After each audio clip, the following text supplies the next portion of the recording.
Selamat jumpa di Agatha, apa kabar? Baik, Prof. Waduh, luar biasa ya. Udah lama rasanya kita nggak ketemu offline ini. Prof. Apa kabar, Kenapa Prof? nih? Baik. Ya, terima kasih ya WFP ngundang beberapa waktu yang lalu, minggu lalu ya. Iya. Sehingga terwujud rencana ini ya. Jadi Agatha ini lulusan program studi sarjana gizi di FKM UI. Dari dulu sudah kenal, bahkan dulu pernah juga bekerja di Lini Sehat. Kemudian ketika bertemu, wah karirnya sekarang luar biasa. Jadi kita ingin membuka nih ya. Sejak dari kuliah dulu, ada episodenya nanti ya, suka dukanya Agatha menempuh pendidikan sarjana gizi atau SGZ di FKM UI.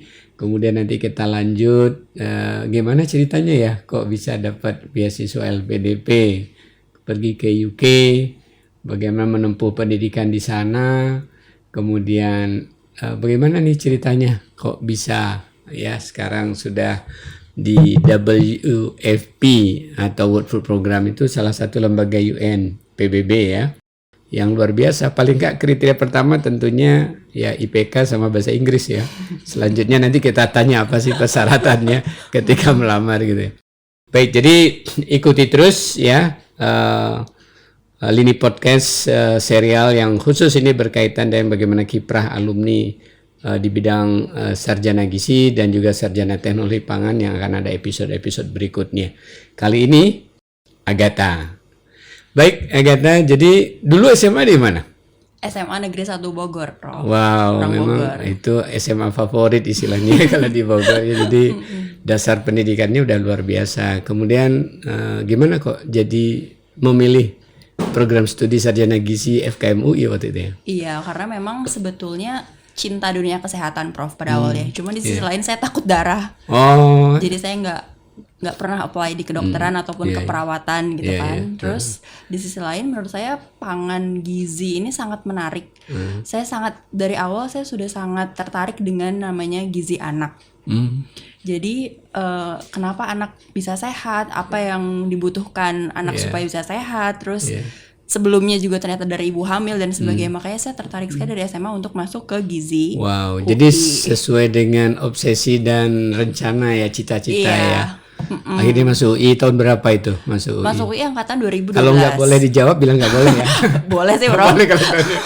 2012 sampai 2016 di gizi UI. Jadi udah 10 tahun yang lalu. Sekarang 2022 ya. Iya benar. Jadi selesai selama 4 tahun. Nah, kita ingin tahu nih buat adik-adik yang mungkin baru masuk jurusan gizi, program studi gizi, atau yang lagi di SMA ingin bercita-cita nih ya. Gimana? Sukanya dulu barangkali ya, mungkin sedikit ada duka boleh. Kalau nggak ada duka, alhamdulillah gitu ya. Iya. Jadi banyak sukanya, betul, Prof. Jadi selama 4 tahun ini saya merasakan di gizi UI ini banyak sukanya. Tapi mungkin ada beberapa perbedaan antara gizi UI dengan gizi IPB mungkin atau program studi gizi yang lain. Karena di UI ini kita menerapkan namanya sistem tutoring. Di mana setelah semester 3 nanti adik-adik kalau misalnya mau masuk gizi UI, setelah semester 3 kita akan masuk ke kelompok kecil. Kita satu angkatan, biasanya 50-an sampai 60 orang, lewat berbagai jalur, Prof. Jadi ada lewat SIMAK UI, lewat SBMPTN, lewat nilai raport, Di Agatha masuk jalur apa? Tes tulis nasional. Dulu namanya SNMPTN. Yang bersaing senasional itu. Ratusan ribu orang ya. Iya.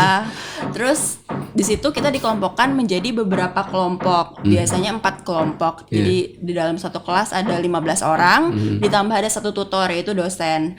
Jadi kita di situ dikasih skenario, kayak misalnya skenario studi kasus, bisa itu gizi klinik ataupun gizi masyarakat. Nanti tergantung kasusnya seperti apa, kita bedah kasus itu. Kita cari tahu masalahnya apa, bikin pohon masalah, terus kita problem solving sendiri, diskusi dan sebagainya. Mungkin itu yang membedakan antara gizi UI dengan program studi gizi yang lain. Metode pembelajaran problem based learning, PBL, betul. Itu salah satu yang istimewa.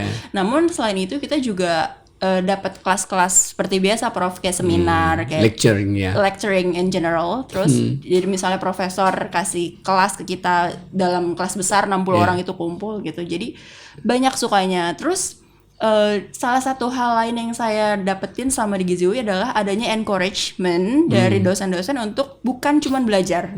Apa itu? Jangan jadi kupu-kupu, jangan jadi kuliah pulang. Jadi kuliah apa, Dok? Kuliah rapat lah, kura-kura. Kura-kura ya. Jadi Oke, kura-kura. jangan jadi kupu-kupu ya. Kura-kura. Jadi kita di-encourage banget sama dosen-dosen untuk ikut organisasi. Di UI kita punya namanya Asosiasi Keluarga Gizi FKM UI. Mungkin himpunan departemen gitu lah ya Prof ya, anak-anak gizi. Kita berorganisasi, ada divisi-divisinya. Terus ada juga Ikatan Lembaga Mahasiswa Gizi Indonesia. Kalau misalnya teman-teman tertarik Ilmagi ya. Ilmagi untuk level nasionalnya, nambah networking dan sebagainya. Kenapa dosen-dosen di Gizi UI itu apa yang mendorong kita supaya lebih aktif, bukan hanya kuliah, tapi juga organisasi, karena di organisasi itu kita diajarin leadership skill, kita diajarin cara ngomong yang baik, presentasi, mungkin juga bahasa Inggris, dan mungkin itu nggak semuanya kita dapatkan selama kita hanya berkuliah saja. Di Agatha sendiri ikut aktivitas non kurikulernya apa di AKG juga? Iya betul, di Asosiasi Sebagai Keluarga apa Gizi. waktu itu? Manager capacity building. Wow, apa aja yang dilakukan?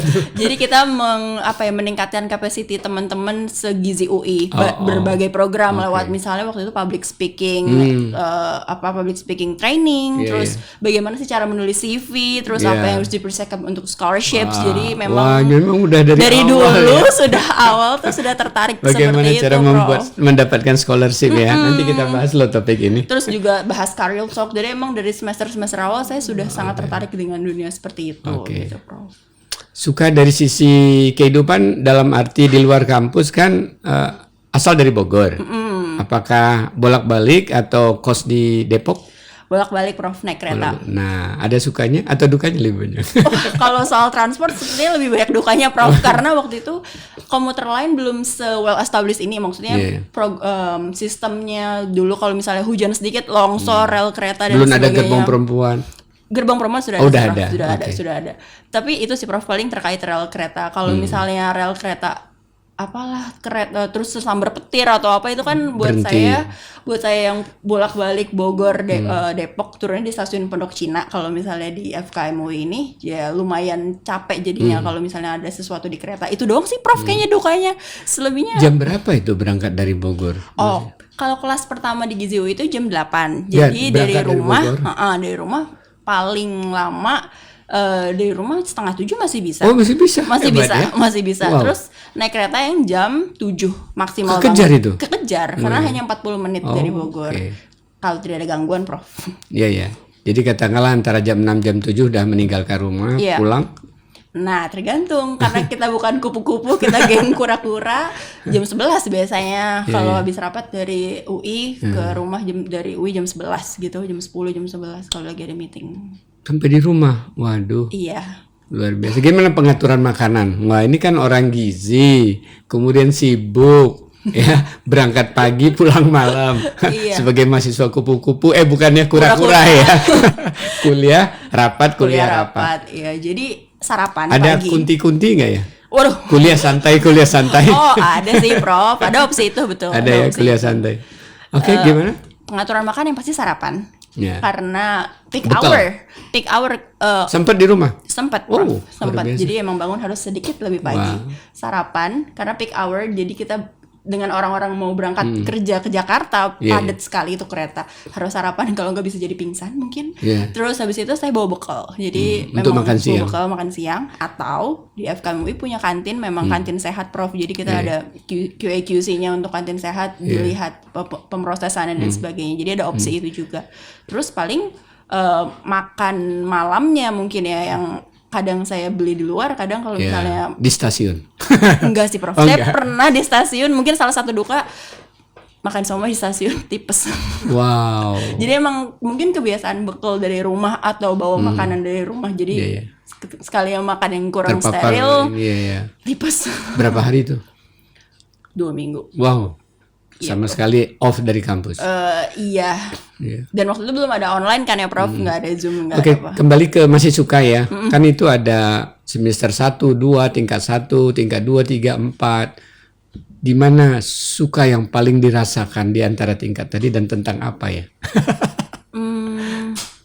Mungkin ada kaitannya sama beasiswa ya Prof. Jadi selama saya S1. Dapat beasiswa ya? Iya, jadi selama saya S1 Dari semester 3 sampai akhir sampai skripsi saya dibeasiswai. Dapat dari, boleh berterima kasih barangkali. Iya, terima kasih kepada sponsor-sponsor saya dari Australian and New Zealand Associations, terus dari Sumitomo Corporation. Wow, banyak ya.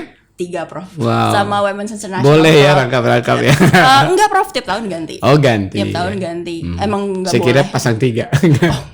Enggak boleh. Kasihan buat yang lain ya. Iya betul. Jadi saya tiap tahun ganti dan sampai skripsi pun dibeasiswai gitu. Mungkin itu salah satu Kayaknya nanti kita harus bicara ya gimana cara dapatkan beasiswa itu ya. Kayaknya banyak juga mahasiswa di sana ya yang pengen. Boleh Prof, boleh. Mungkin kalau boleh dibocorin sedikit Prof. Nah, ya. Setiap kampus itu punya punya website yang menyediakan informasi tentang beasiswa. Kalau di UI kalau nggak salah ya beasiswa.ui.ac.id itu. Pantau terus ya. Iya. Web kampus. Iya itu harus dipantau dan juga mungkin harus Di dekat samping sama juga kemahasiswaan. web dari lembaga scholarship yang potensial ya. Betul. Dekat sama kemahasiswaan. Kalau dari kemahasiswaan FKM UI, Mbak Ninis, beliau itu sangat royal sharing informasi. Misalnya ada kompetisi apa. Melalui ada apa waktu itu apa. di-share informasi? Kita Medsos. ke kantornya kayak diskusi. Oh, ada datang. juga Jadi harus rajin datang ya. leaflet di-share di mading. Mungkin sekarang orang jarang lihat Ketua mading program ya. studi nggak share itu informasi. Kalau beasiswa lebih ke kemahasiswaan dan kita kemahasiswaan. mandiri sih Prof cari di website sendiri gitu. Jadi sukanya luar biasa ya dapat beasiswa mulai dari tahun kedua. Ya, tahun kedua. Kemudian tahun terakhir ada kisah-kisah suka yang luar biasa membuat bahagia gitu. Sangat iya bahagia. sih, Prof. Jadi saya bersyukur terima kasih kepada Prof. Kusari Supeni, pembimbing akademik saya. Selama skripsi beliau sangat baik dan membantu dan suportif sekali Prof. Jadi bahkan mungkin tidak dialami oleh semua mahasiswa ya. Dari awal Prof. Penny tuh selalu bertanya kepada mahasiswa-mahasiswanya termasuk saya. Gimana timelinenya? Kita mau mulai kapan, ngambil data kapan, selesai kapan. Jadi semua sudah terstruktur. Sedangkan mungkin pengalaman Jadi rada pasti ya. Wah ini bulan ini gue ada lulus, estimasinya gitu. Iya. Kalau pembimbing lain mungkin tidak seperhatian itu gitu. Karena saya dengar juga beberapa lebih ke ngebebasin mahasiswanya. Kalau saya gaya freedom ya. iya freedom gitu. Kalau Prof. Penny benar-benar sangat mendukung dan suportif sekali bahkan sampai sekarang. Prof. Penny sahabat saya, terima kasih nih luar biasa selamat.